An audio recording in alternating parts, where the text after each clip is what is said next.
Chapter 1. Egyptian, Assyrian, Hebrew, and Phoenician Dancing. The Ritual Dance of Egypt. Dancing examples from Tomb of Ur-Arienta, 6th Dynasty, British Museum.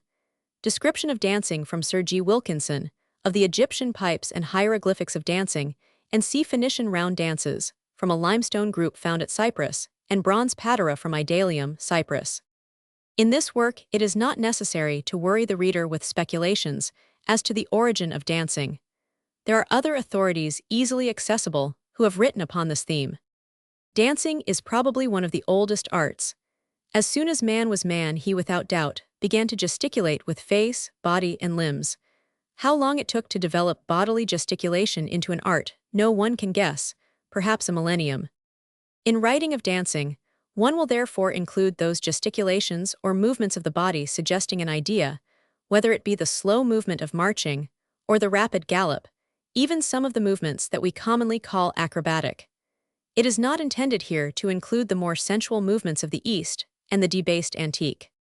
Generally, the antique dances were connected with a religious ritual conceived to be acceptable to the gods. This connection between dancing and religious rites was common up to the 16th century. It still continues in some countries. In some of the earliest designs which have come down to us, the dancers moved, as stars, hand in hand round an altar or person representing the sun, either in a slow or stately method, or with rapid trained gestures, according to the ritual performed. Dancing, music, and poetry were inseparable. Dancing is the poetry of motion, and its connection with music, as the poetry of sound, occurs at all times. In our own day, musical themes are marked by forms originally dance times, as waltz time, gavotte time, minuet time, etc. Greek figures in a solemn dance, from a vase at Berlin. Amongst the earliest representations that are comprehensible, we have certain Egyptian paintings, and some of these exhibit postures that evidently had even then a settled meaning, and were a phrase in the sentences of the art. Not only were they settled at such an early period, BC 3000, Fig. 1, but they appear to have been accepted and handed down to succeeding generations, Fig.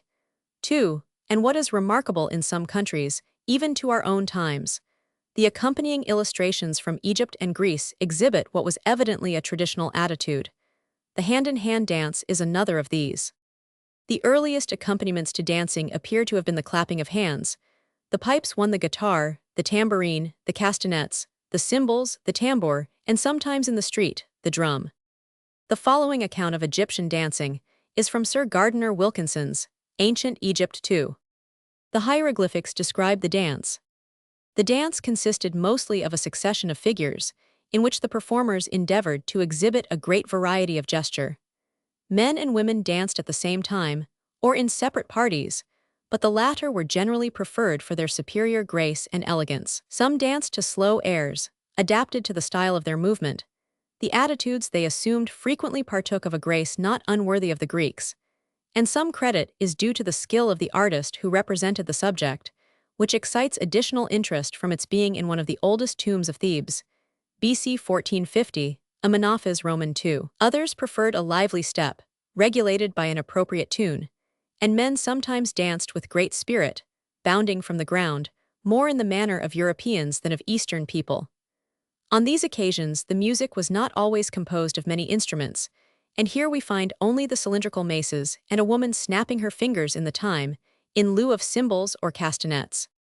Graceful attitudes and gesticulations were the general style of their dance, but, as in all other countries, the taste of the performance varied according to the rank of the person by whom they were employed, or their own skill, and the dance at the house of a priest differed from that among the uncouth peasantry, etc.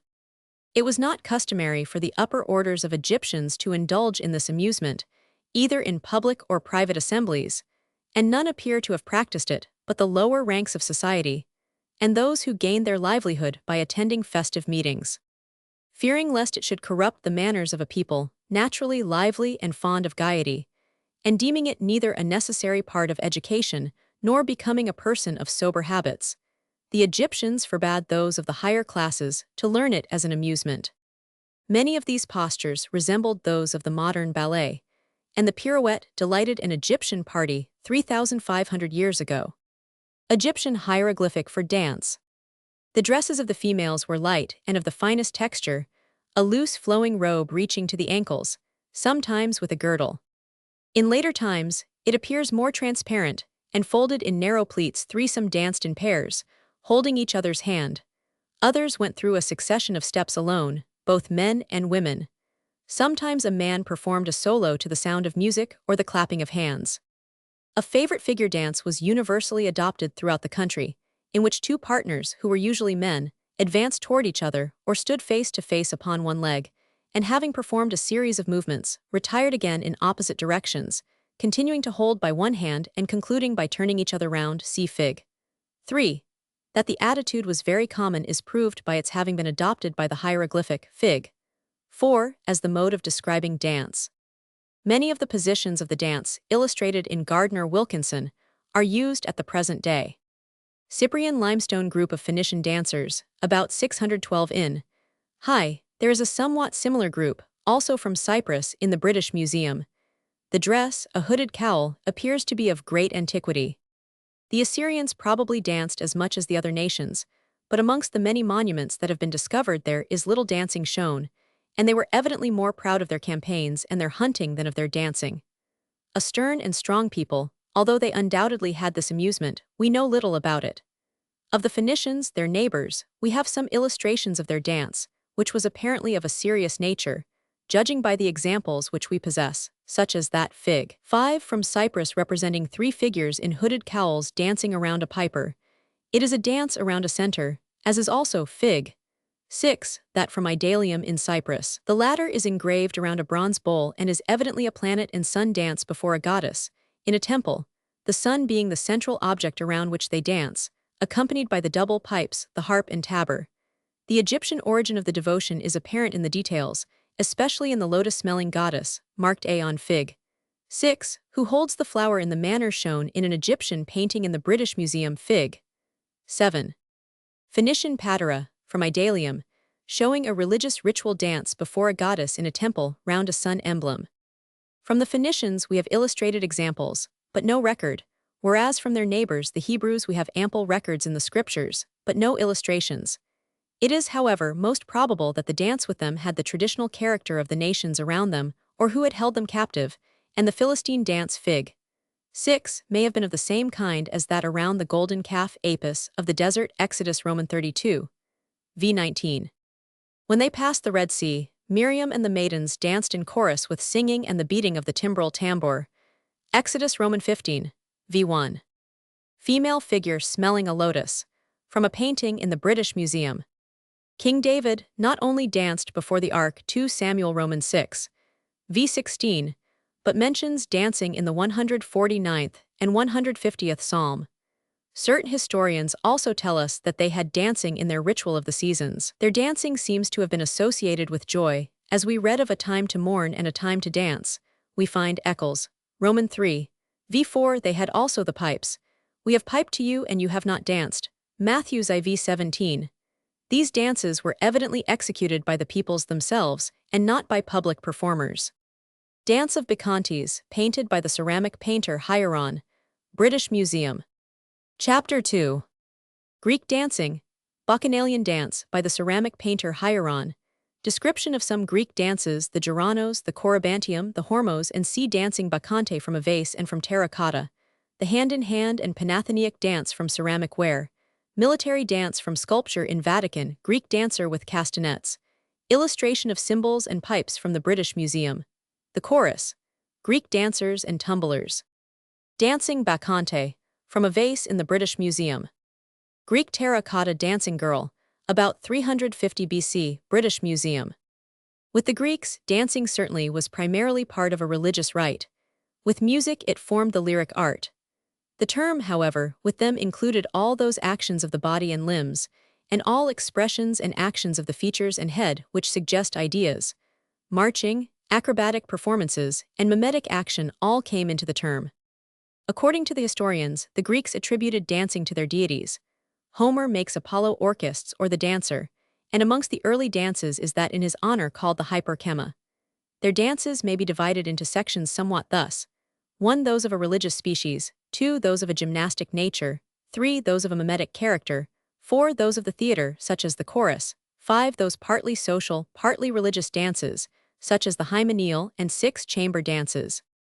Grown-up men and women did not dance together, but the youth of both sexes joined in the hormos or chain dance and the giranos or crane see fig. 11. The giranos from a vase in the Museo Borbonico, Naples. According to some authorities, one of the most primitive of the first class, attributed to Phrygian origin, was the alones, danced to the Phrygian flute by the priests of Cybele in honor of her daughter Ceres. The dances ultimately celebrated in her cult were numerous, such as the anthema, the bucolos, the epicredros, and many others, some rustic for laborers, others of shepherds, etc. Every locality seems to have had a dance of its own. Dances in honor of Venus were common. She was the patroness of proper and decent dancing. On the contrary, those in honor of Dionysius or Bacchus degenerated into revelry and obscenity. The Epilenios danced when the grapes were pressed, and imitated the gathering and pressing. The Antisterios danced when the wine was vatted figs. 8, 9, 10, and the Bahilicos danced to the sistrus, cymbals, and tambour, often degenerated into orgies. Panathenaic dance, about the 4th century BC.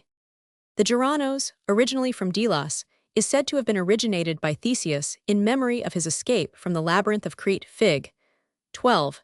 It was a hand-in-hand dance alternately of males and females. The dance was led by the representative of Theseus playing the lyre. A military dance, supposed to be the choreographers, from a Greek bas-relief in the Vatican Museum. Of the second class, the gymnastic, the most important were military dances, the invention of which was attributed to Minerva. Of these the choreographers was the most remarkable. It was of Phrygian origin and of a mixed religious, military, and mimetic character. The performers were armed and bounded about, springing and clashing their arms and shields to imitate the choreographers endeavoring to stifle the cries of the infant Zeus, in Crete. The Pyrrhic Fig. 13. A war dance of Doric origin, was a rapid dance to the double flute, and made to resemble an action in battle. The hoplites of Homer is thought to have been of this kind. The Dorians were very partial to this dance, and considered their success in battle due to the celerity and training of the dance. In subsequent periods, it was imitated by female dancers, and as a pas seul. It was also performed in the Panathenaea by Ephebi at the expense of the choragus, but this was probably only a mimetic performance and not warlike. Greek dancer with castanets. British Museum. See also castanet dance by Myron Fig. 63a. Cymbals about foreign and double flute. British Museum. There were many other heroic military dances in honor of Hercules, Theseus, etc. The chorus, composed of singers and dancers, formed part of the drama, which included the recitation of some poetic composition, and included gesticulative and mimetic action as well as dancing and singing. The Dorians were especially fond of this. Their poetry was generally choral, and the Doric forms were preserved by the Athenians in the choral compositions of their drama. The tragic dance Emilia was solemn, whilst that in comedy Cordax was frivolous, and the Sicines or dance of satyrs was often obscene. They danced to the music of the pipes, the tambour, the harp, castanets, cymbals, etc. Figs. 14, 15, 16. Greek dancers, from a vase in the Hamilton collection. In the rites of Dionysius the chorus was 50, and the cithara was used instead of the flute. From the time of Sophocles it was 15, and always had a professed trainer. The choric question is, however, a subject in itself, and cannot be fairly dealt with here. Bacchanalian dancer, vase from Nocera Museum, Naples. Greek dancers and tumblers. The social dances, and those in honor of the seasons, fire and water, were numerous and generally local. Whilst the chamber dances, professional dancing, the throwing of the katabos, and such like, must be left to the reader's further study of the authors mentioned in the bibliography at the end of the work. It may astonish the reader to know that the funambulist or rope dancer was very expert with the Greeks, as also was the acrobat between knives and swords. Animals were also taught to dance on ropes, even elephants. The important religious and other dances were not generally composed of professionals. The greatest men were not above showing their sentiments by dancing. Sophocles danced after Salamis, and Epaminondas was an expert dancer. There were dancers of all grades, from the distinguished to the moderate. Distinguished persons even married into excellent positions, if they did not already occupy them by birth. Philip of Macedon married Larissa, a dancer, and the dancer Aristodemus was ambassador to his court. These dancers must not be confounded with those hired to dance at feasts, etc. Figs. 9, 14 and 18. Etruscan bronze dancer with eyes of diamonds, found at Verona, now in the British Museum. Chapter 3. Etruscan, South Italian and Roman dancing. Illustrations from the Grotta dei Vassi, the Grotta della Simia, and the Grotta del Triclinio Corneto. Funeral dances from Albinella, Capua, and C. Pompeii and the Baths of Constantino. The dances of the Etruscans and South Italians. The Roman dance of the Salii. The Bellicrepa, the social position of dancing. The chorus. One of the most important nations of antiquity was the Etruscan, inhabiting, according to some authorities, a dominion from Lombardy to the Alps, and from the Mediterranean to the Adriatic. Etruria gave a dynasty to Rome in Servius Tullius, who originally was Masterna, an Etruscan. Etruscan dancer, from a painting in the Grotta dei Vassi dipinti Corneto. It is, however, with the dancing that we are dealing. There is little doubt that they were dancers in every sense. There are many ancient sepulchres in Etruria, with dancing painted on their walls. Other description than that of the pictures we do not possess, for as yet the language is a dead letter. There is no doubt, as Gerhardt 1 suggests, that they considered dancing as one of the emblems of joy in a future state, and that the dead were received with dancing and music in their new home. They danced to the music of the pipes, the lyre, the castanets of wood, steel, or brass, as is shown in the illustrations taken from the monuments. Etruscan dancing and performances, from paintings in the Grotta della Simia Corneto, about 500 BC. That the Phoenicians and Greeks had at certain times immense influence on the Etruscans is evident from their relics which we possess. Fig. 20. A characteristic illustration of the dancer is from a painting in the tomb of the Vassi dipinti, Corneto, which, according to Mr. Dennis, too belongs to the Archaic period, and is perhaps as early as 600 BC. It exhibits a stronger Greek influence than some of the paintings. Fig. 21, showing a military dance to pipes with other sports, comes from the Grotta della Simia, also at Corneto. These show a more purely Etruscan character. Etruscan dancing, from the Grotta del Triclinio, Corneto. The pretty dancing scene from the Grotta del Triclinio at Corneto is taken from a full-sized copy in the British Museum and is of the greatest interest. It is considered to be of the Greco-Etruscan period, and later than the previous examples. Fig. 22. There is a peculiarity in the attitude of the hands, and of the fingers being kept flat and close together. It is not a little curious that the modern Japanese dance, as exhibited by Mme. Sadi Yaka, has this peculiarity, whether the result of ancient tradition or of modern revival, the writer cannot say. Almost as interesting as the Etruscan are the illustrations of dancing found in the painted tombs of the Campagna in southern Italy, once part of Magna Graecia. The figure of a funeral dance, with the double pipe accompaniments, from a painted tomb near Albinella. Fig. 23, may be as late as 300 BC, and those in Figs. 24, 25 from a tomb near Capua are probably of about the same period. These Samnite dances appear essentially different from the Etruscan. Although both Greek and Etruscan influence are very evident, they are more solemn and stately. This may, however, arise from a different national custom. That the Etruscan, Sibelian, Oscan, Samnite, and other national dances of the country had some influence on the art in Rome is highly probable, but the paucity of early Roman examples renders the evidence difficult. Funeral dance in the obsequies of a female, from a painted tomb near Albinella. Rome, as a conquering imperial power, represented nearly the whole world of its day, and its dances, accordingly, were most numerous. Amongst the illustrations already given we have many that were preserved in Rome. In the beginning of its existence as a power, only religious dances were practiced, and many of these were of Etruscan origin, such as the Lupercalia, the Ambarvalia, and see in the former the dancers were demi-nude, and probably originally shepherds. The latter was a serious dancing procession through fields and villages. Funeral dance, from Capua. A great dance of a severe kind was executed by the Salii, priests of Mars, an ecclesiastical corporation of 12 chosen patricians. In their procession and dance, on March 1, and succeeding days, carrying the Ancilia, they sang songs and hymns, and afterwards retired to a great banquet in the temple of Mars. That the practice was originally Etruscan may be gathered from the circumstance that on a gem showing the armed priests carrying the shields, there are Etruscan letters. There were also an order of female salii. Another military dance was the saltatio bellicrepa, said to have been instituted by Romulus in commemoration of the rape of the Sabines. Funeral dance from the same tomb. The Pyrrhic dance Fig.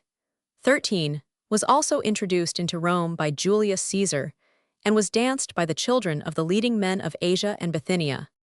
As, however, the state increased in power by conquest, it absorbed with other countries other habits, and the art degenerated often, like that of Greece and Etruria, into a vehicle for orgies, when they brought to Rome with their Asiatic captives even more licentious practices and dances.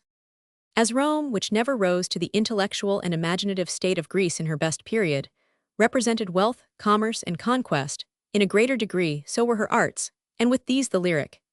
In her best state her nobles danced, Appius Claudius excelled, and Sallust tells us that Sempronia salter salter elegantius, so that in those days ladies played and danced, but no Roman citizen danced except in the religious dances. They carried mimetic dances to a very perfect character in the time of Augustus under the term of musica muta. After the Second Punic War, as Greek habits made their way into Italy, it became a fashion for the young to learn to dance. The education in dancing and gesture were important in the actor, as masks prevented any display of feature. The position of the actor was never recognized professionally and was considered infamia. But the change came, which caused Cicero to say, "No one danced when sober." Eventually, the performers of lower class occupied the dancing platform, and Herculaneum and Pompeii have shown us the results. Bacchante leading the Dionysian bull to the altar. Bas-relief in the Vatican. In the theater, the method of the Roman chorus differed from that of the Greeks. In the latter, the orchestra or place for the dancing and chorus was about 12 ft. Below the stage, with steps to ascend when these were required. In the former, the chorus was not used in comedy, and having no orchestra was in tragedies placed upon the stage. The getting together of the chorus was a public service, or liturgia, and in the early days of Grecian prosperity was provided by the chorus. Bacchante, from a fresco Pompeii 1st century BC. Tiberius by a decree abolished the Saturnalia and exiled the dancing teachers. But the many acts of the Senate to secure a better standard were useless against the foreign inhabitants of the empire accustomed to sensuality and license. Perhaps the encouragement of the more brutal combats of the Colosseum did something to suppress the more delicate arts, but historians have told us, and it is common knowledge, what became of the great empire, and the lyric with other arts were destroyed by licentious preferences. Chapter Footer. Dancer, from a fresco in the Baths of Constantine, 4th century AD. Chapter 4. Early English and medieval dancing to the 14th century. Dancing in churches and religious dancing. The gleeman's dance. Military dances. The hornpipe. Tumbling and jest dances. Illustrations of gleeman's dance, hornpipe, sword dances, tumbling, and various comic dances. The last illustration from the Baths of Constantine brought us into the Christian era, although that example was not of Christian sentiment or art. It is possible that the dance of Salome with its diabolical reward may have prejudiced the apostolic era, for we find no example of dancing, as exhibiting joy, in Christian art of that period. The dance before Herod is historical proof that the higher classes of Hebrews danced for amusement. As soon, however, as Christianity became enthroned and a settled society, we read of religious dances as exhibiting joy, even in the churches. Tertullian tells us that they danced to the singing of hymns and canticles. These dances were solemn and graceful to the old tones, and continued, notwithstanding many prohibitions such as those of Pope Zacharias, a Syrian, in AD 744. The dancing at Easter in the cathedral at Paris was prohibited by Archbishop Odo in the 12th century, but notwithstanding the antagonism of the fathers, the dances were only partially suppressed. They were common on religious festivals in Spain and Portugal up to the 17th century, and in some localities continue even to our own time. When Charles Borromeo was canonized in 1610, the Portuguese, who had him as patron, made a procession of 4 chariots of dancers, one to renown, another to the city of Milan, one to represent Portugal, and a 4th to represent the Church. In Seville at certain periods, and in the Balearic Isles, they still dance in religious ceremonies. We know that religious dancing has continually been performed as an accessory to prayer, and is still so used by the Mohammedans, the American Indians, and the Bedouins of India, who dance into an ecstasy. Gleeman's dance, 9th century, from Cleopatra, Cotton Ms. C. Roman 8, British Museum. It is probable that this sort of mania marked the dancing in Europe, which was suppressed by Pope and Bishop. This choreomania marked a Flemish sect in 1374 who danced in honor of St. John, and it was so furious that the disease called St. Vitus dance takes its name from this performance. Christmas carols were originally choric. The performers danced and sang in a circle. The illustration Fig. 43 of A Dance of Angels and Religious shows us that Fra Angelico thought the practice joyful. This dance is almost a counterpart of that amongst the Greeks Fig. 11. The Other Dance by Sandro Botticelli Fig. 44 is taken from his celebrated Nativity in the National Gallery. Although we have records of performances in churches, no illustrations of an early date have come to the knowledge of the writer. Dancing to Horn and Pipe, from an Anglo-Saxon MS. That the original inhabitants of Britain danced, that the Picts, Danes, Saxons, and Romans danced may be taken for granted, but there seems little doubt that our earliest illustrations of dancing were of the Roman tradition. We find the attitude, the instruments, and the clapping of hands, all of the same undoubted classic character. Tacitus informs us that the Teutonic youths danced, with swords and spears, and Olaus Magnus that the Goths and C had military dances. Still the military dances in English MSS. Figs. 31-32 seem more like those of a Pyrrhic character, which Julius Caesar, the conqueror of England, introduced into Rome. The illustration Fig. 29 of what is probably a Saxon gleeman's dance shows us the kind of amusement they afforded and how they followed classic usages. Anglo-Saxon sword dance, from the Ms. Cleopatra, see Roman 8, British Museum. The gleemen were reciters, singers, and dancers, and the lower orders were tumblers, sleight-of-hand men, and general entertainers. What may have been the origin of our hornpipe is illustrated in Fig. 30, where the figures dance to the sound of the horn, in much the same attitudes as in the modern hornpipe, with a curious resemblance to the position in some Muscovite dances. Sword dance to bagpipes, 14th century, from 2b Roman 7, Royal Ms. British Museum. The Norman minstrel, successor of the gleeman, used the double pipe, the harp, the viol, trumpets, the horn, and a small flat drum, and it is not unlikely that from Sicily and their South Italian possessions the Normans introduced classic ideas. Piers the Plowman used words of Norman extraction for them, as he speaks of their salin and saute. The minstrel and harpist does not appear to have danced very much, but to have left this to the joculator, and dancing and tumbling, and even acrobatic women and dancers, appear to have become common before the time of Chaucer's tumulsters. Heroia's tumbling, from a Ms. end of 13th century, Adel, 18,719, f. 253b, British Museum. That this tumbling and dancing was common in the 13th century is shown by the illustration from the sculpture at Rouen Cathedral Fig. 34. The illustrations from a Ms. in the British Museum Fig. 33 of Herodia's tumbling and of a design in glass in Lincoln, and other instances at Ely, Eidsworth Church, Hants, Ponce, France, and elsewhere. It is suggested that the camp followers of the Crusaders brought back certain dances, and amongst these some of an acrobatic nature, and many that were reprehensible, which brought down the anger of the clergy. A tumbler, as caryatid, Rouen Cathedral, 13th century. In the 14th century, from a celebrated MS. 2b Roman 7.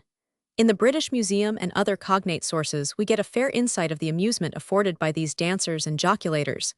In the illustration Fig. 35 we get A and C tumblers, male and female, D, a woman and bear dance, and E, a dance of fools to the organ and bagpipe. It will be observed that they have bells on their caps, and it must have required much skill and practice to sound their various tone bells to the music as they danced. This dance of fools may have suggested, or became eventually merged into the Morris dance. Fig. 50, of which some account with other illustrations of comic dances, will be given hereafter. The man dancing and playing the pipes with a woman on his shoulder Fig. 36. The stilt dancer with a curious instrument C, and the woman jumping through a hoop, give us other illustrations of 14th century amusements. 14th century dancers. A and C are tumblers, B, tumbling and balancing to the tambour, D. A woman dancing around a whipped bear. E. Jesters dancing. A man dancing and playing pipes, carrying a woman. B. Jumping through a hoop. C. A stilt dance. 14th century. Chapter 5. Society dancing, the 15th to 18th centuries. Out-of-door dances. Chamber dancing. Comic dances. The ball. Illustrations from Italian 15th century, German 15th and 16th centuries, French 15th, 16th, 17th, English 15th, 16th and 18th centuries dancing. Italian dance. From an engraving, end of 15th century, attributed to Baccio Baldini. Italian dancing, the end of the 15th century.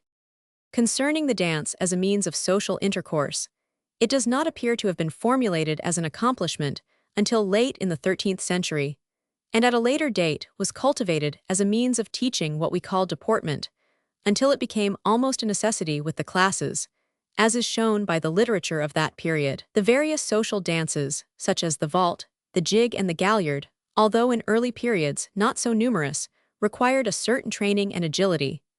These, however, soon became complicated with many social and local variations, the characteristics of which are a study in themselves. The dances Figs, 37 and 38 in a field of sports, from an Italian engraving of the 15th century, show us nothing new. Indeed, with different costumes it is very like what we have from Egypt Fig. 3. Only a different phase of the action, and the attitude of this old dance is repeated even to our own time. Chamber dance, 15th century, from a drawing by Martin Zassinger. Dancing in a pleasure garden, end of the 15th century. French, from the Roman de la Rose, in the British Museum. In the chamber dance by Martin Zassinger, Fig. 39 of the 15th century, no figures are in action, but we see an arrangement of the guests and musicians, from which it is evident that the chamber dance as a social function had progressed, and that the bal pair, etc., was here in embryo. The flute and viol are evidently opening the function, and the trumpets and other portions of the orchestra, on the other side, waiting to come in. The stately outdoor function, in a pleasure garden, from the Roman de la Rose, Fig. 40, illustrates but one portion of the feature of a dance, another of which is described in Chaucer's translation. They threw why fear their mouths so that through their play it seemed as they kissed alway. Fancy dress dance of Wildemen of the 15th century, from Ms. 4379 Harl, British Museum. Comic dance to pipe and tabor, end of 15th century.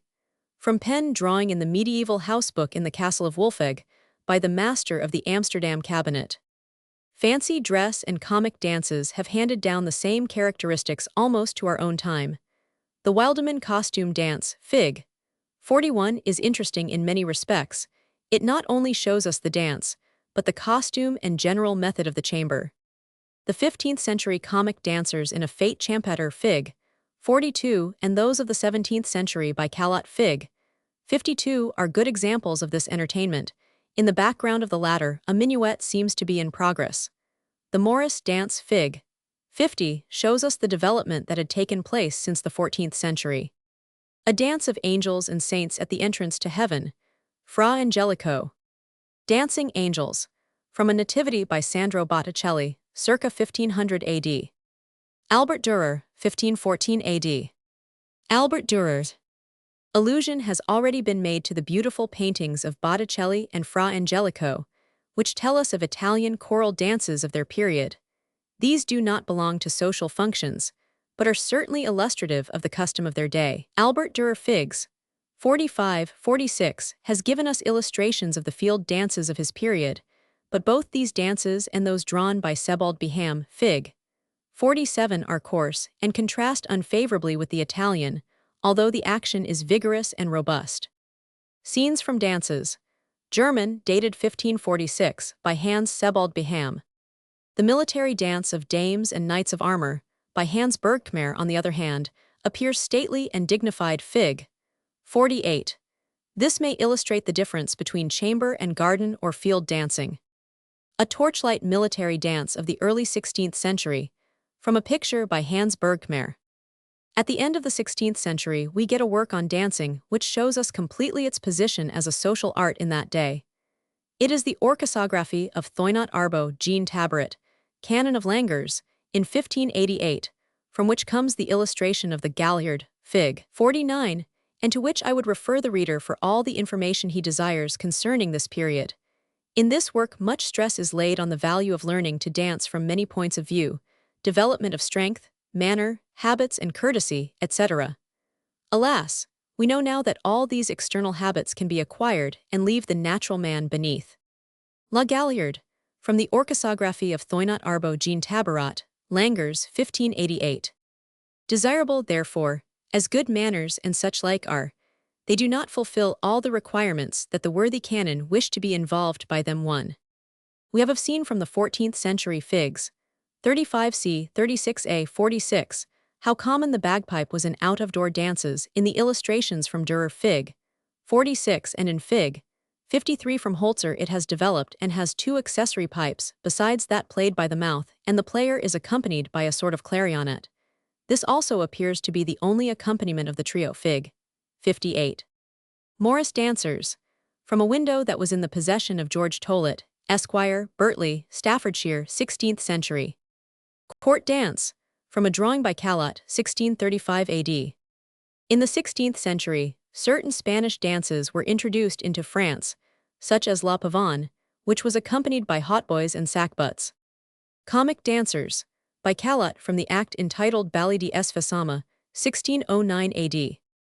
Country dance, from a drawing by John Evangelist Holzer, 17th century. A ballroom dance, Le Bal Pair of the 18th century, from Auguste de Elaban. A dance in the 18th century, from a painting by Hogarth. There were, however, various other dances of a number too considerable to describe here, also introduced. The dance of the 18th century from Derby, where Fig. 59 seems to be but a continuation in action of those of the 16th century, as out-of-door performances. Caricature of a dancing master, Hogarth. We have now arrived at the modern style of ball, so beloved by many of the French monarchs. Henry Roman IV and Napoleon were fond of giving these in grand style, and in some sort of grand style they persist even as a great social function to our own time. The court balls of Louis Roman XIII and Roman XIV at Versailles were really gorgeous ballets, and their grandeur was astonishing. This custom was continued under the succeeding monarchs. An illustration of one in the 18th century by Auguste de Elaban Fig. 54 sufficiently shows their character. There is nothing new in the postures illustrated, which may have originated thousands of years ago. As illustrating the popular ball of the period, the design by Hogarth Fig. 55 is an excellent contrast. The contradance represented was originally the old country dance exported to France and returned with certain arrangements added. This is a topic we need not pursue farther, as almost every reader knows what social dancing now is. Chapter Footer. Spring Dancing Away from Winter, from a drawing by Watteau. The Mrs. Gunning Dancing. End of the 18th century, from a print by Bunbury, engraved by Bartolozzi. Dancing, close of the 18th century, from Derby Ware. Spanish dance in the Hall of Saragossa, 19th century. Having entered the place where the company is gathered for the dance, choose a good young lady, honest demoiselle, and raising your hat or bonnet with your right hand you will conduct her to the ball with your left. She, wise and well-trained, will tender her left and rise to follow you. Then in the sight of all, you conduct her to the end of the room, and you will request the players of instruments to strike up a bass dance, because otherwise through inadvertence they might strike up some other kind of dance. And when they commence to play you must commence to dance. And be careful that they understand, in your asking for a bass dance, you desire a regular and usual one.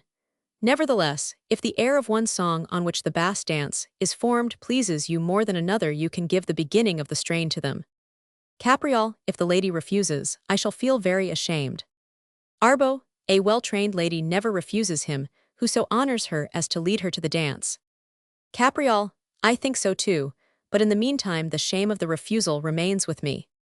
Arbo, if you feel sure of another lady's graciousness, take her and leave aside this graceless one, asking her to excuse you for having been importunate.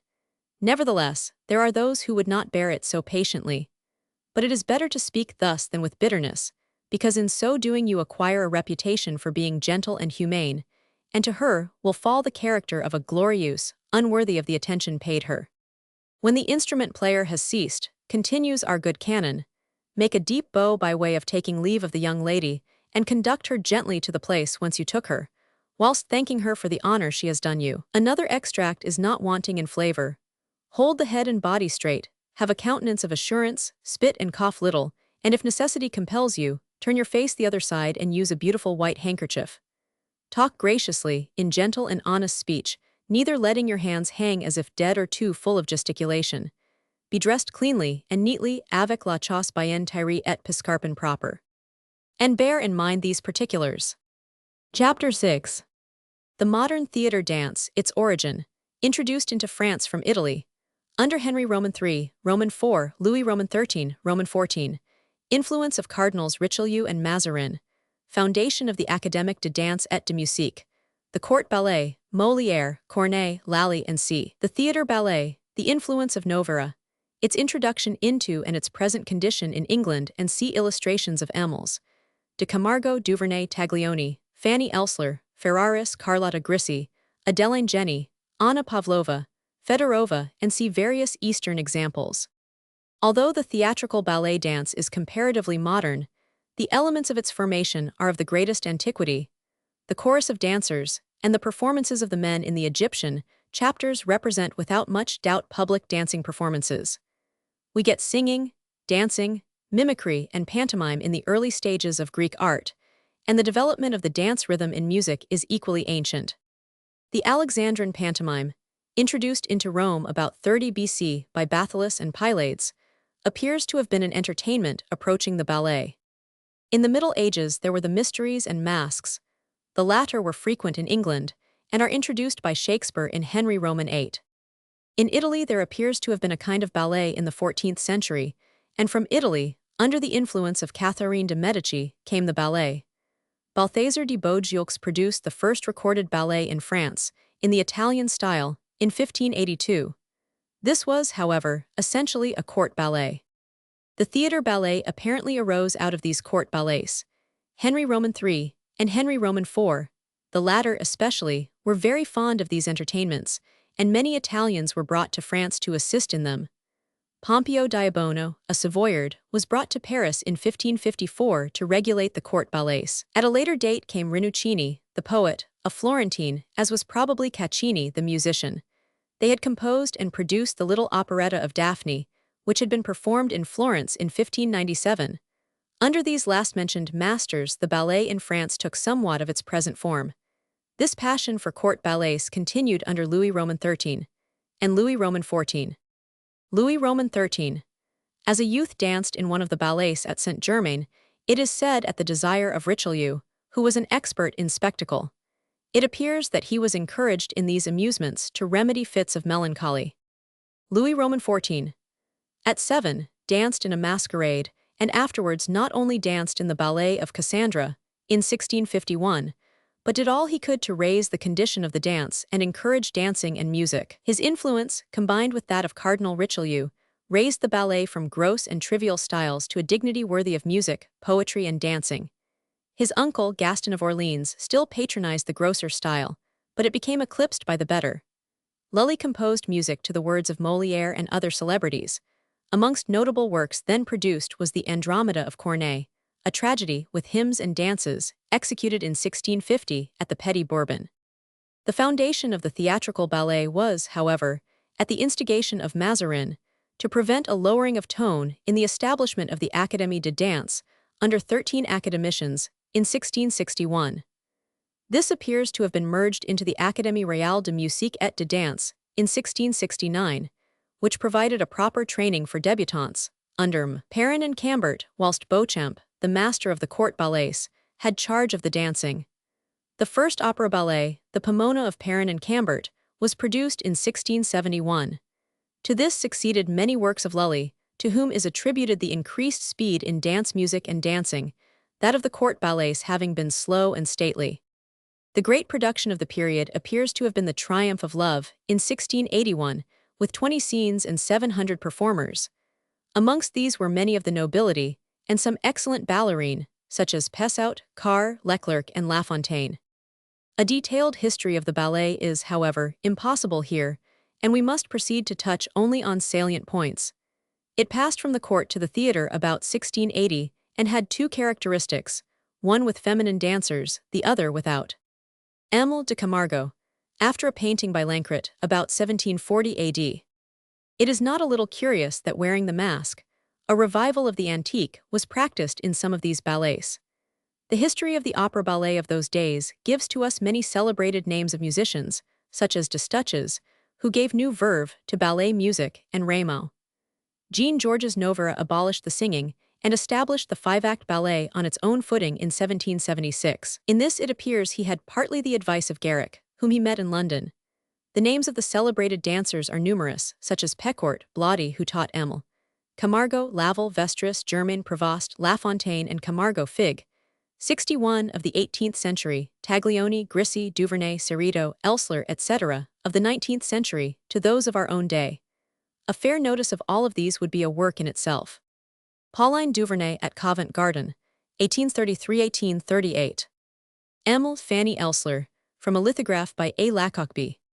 Dancing Satyr playing castanets, by Myron, in the Vatican Museum. The action is entirely suggestive of that of Fanny Elsler, and might be evidence of the antiquity of the Spanish tradition. Fig. 63a. Dancing Satyr playing castanets, by Myron, in the Vatican Museum. The action is entirely suggestive of that of Fanny Elsler, and might be evidence of the antiquity of the Spanish tradition. The introduction of the ballet into England was as late as 1734, when the French dancers Emile, Sal, the rival of Emile, Camargo, and Emile de Subligny made a great success at Covent Garden in Ariadne and Galatea, and Emile Sal danced in her own choreographic invention of Pygmalion, since which time it has been popular in England, when those of the first class can be obtained. There are, however, some interesting and romantic circumstances connected with the ballet in London in the last century, which it will not be out of place to record here. Amongst the dancers of the last century of considerable celebrity were two already mentioned Emiles, Duvernay Fig. 62 and Taglioni Fig. 64, whose names are recorded in the classic verse of Ingoldsby. Emile Taglioni, from a lithograph of the period. Pas de Trois by Emiles, Ferraris, Taglioni, and Carlotta Grisi. Malibran's dead, Duvernay's fled. Taglioni has not yet arrived in her stead.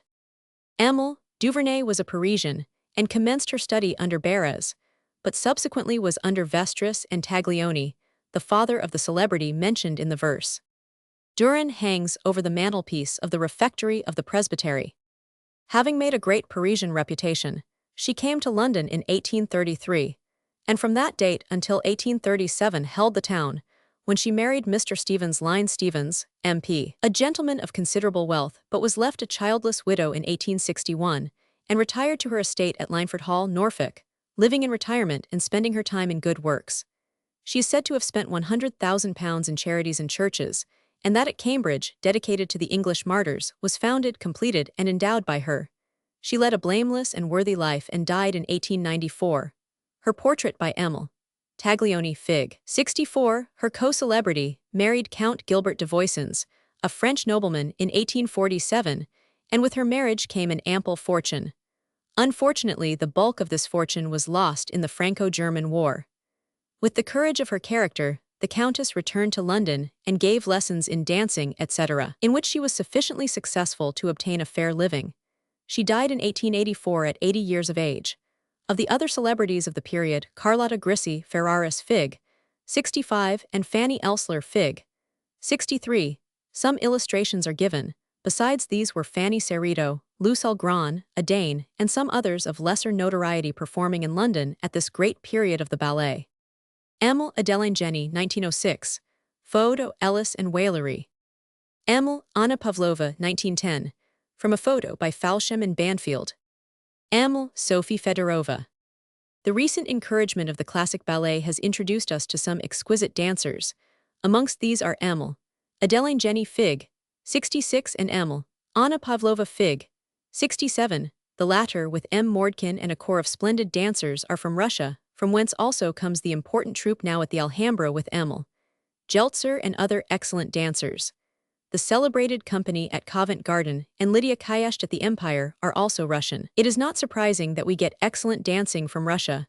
The recent encouragement of the classic ballet has introduced us to some exquisite dancers. Amongst these are Amel, Adeline Jenny Fig, 66, and Amel, Anna Pavlova Fig, 67, the latter with M. Mordkin, and a corps of splendid dancers, are from Russia, from whence also comes the important troupe now at the Alhambra with Amel, Jeltzer, and other excellent dancers. The celebrated company at Covent Garden and Lydia Kayasht at the Empire are also Russian. It is not surprising that we get excellent dancing from Russia. The school formed by Peter the Great about 1698 has been under state patronage ever since. Notices of all the important dancers from Italy, Spain, Paris, or elsewhere performing in England in recent years would occupy considerable space, and the reader can easily obtain information concerning them elsewhere. That the technique and speed of the classic dance has considerably increased is historically certain, and we must hope that this speed will not sacrifice graceful movement. Moreover, technique alone will not make the complete fine artist. Some invention is involved. Unfortunately, some modern attempts at invention seem crude and sensational, whilst lacking the exquisite technique desirable in all exhibitions of finished art. Before concluding, it is almost imperative to say something about the naked foot dancers, followers of Isadora Duncan. Some critics and a certain public have welcomed them, but is it not sham antique? It does not remind one of the really classic. Moreover, the naked foot should be of antique beauty, which in most of these cases it is not. Advertisements tell us that these dance are interpretations of classic music. Chopin, Weber, Brahms, etc. They are not really interpretations but distractions. We can hardly imagine that these composers intended their work for actual dancing. One can listen and be entranced. One sees the dancers, interpretations, or translations, and the music is degraded to a series of sham classic postures. The idea that running about the stage in diaphanous costumes, with conventional mimicry and arm action, is classic or beautiful is a mistake. The term aesthetic may cover, but not redeem it. There is not even the art of the ordinary ballet dancer discernible in these proceedings. On another plane are such as the ballets in Don Giovanni and Faust. Mozart and Gounod wrote these with a full knowledge of the method of interpretation and the persons who had been trained for that purpose. The performers fit the music, and it fits them. This opera ballet is also more in accordance with tradition before the time of Novara. Neither do the popular and curious exhibitions of Loy Fuller strike one as having a classic character, or future, of any consideration, pretty as they may be. The operetta or musical comedy has given us some excellent art, especially at the end of the 19th century, when Sylvia Gray, Kate Vaughan, Letty Lind, Topsy Sinden, and others of like meteor gave us skirt and drapery dancing. This introduces us to the question of costume. That commonly used by the prima ballerina is certainly not graceful. It was apparently introduced about 1830, presumably to show the action and finished method of the lower extremities. If Fanny Elsler and Duvernay could excel without this ugly contrivance, why is it necessary for others? At the same time, it is better than indifferent imitations of the Greek, or a return to the debased characteristics of Pompeian art, in which the effect of the classic and fine character of the material are rendered in a sort of transparent muslin. With these notices, the author's object in this sketch is completed. Of the bal masque garden dances, public balls, and such like, he has no intention to treat. They are not classic dancing nor art, with the exception perhaps of the Scottish reels. Nor is he interested in the dancing of savage tribes, nor in that of the East, although some few illustrations are given to illustrate traditions. For example, the use of the pipe and tabor in Patagonia, the dancer from Japan winged, like that in the Roman de la Rose, Fig. 40, and the religious dance of Tibet, showing the survival of the religious dance in some countries. In Mrs. Grove's book on dancing, there is an excellent chapter on the ritual dance as now practiced, to which the reader can refer.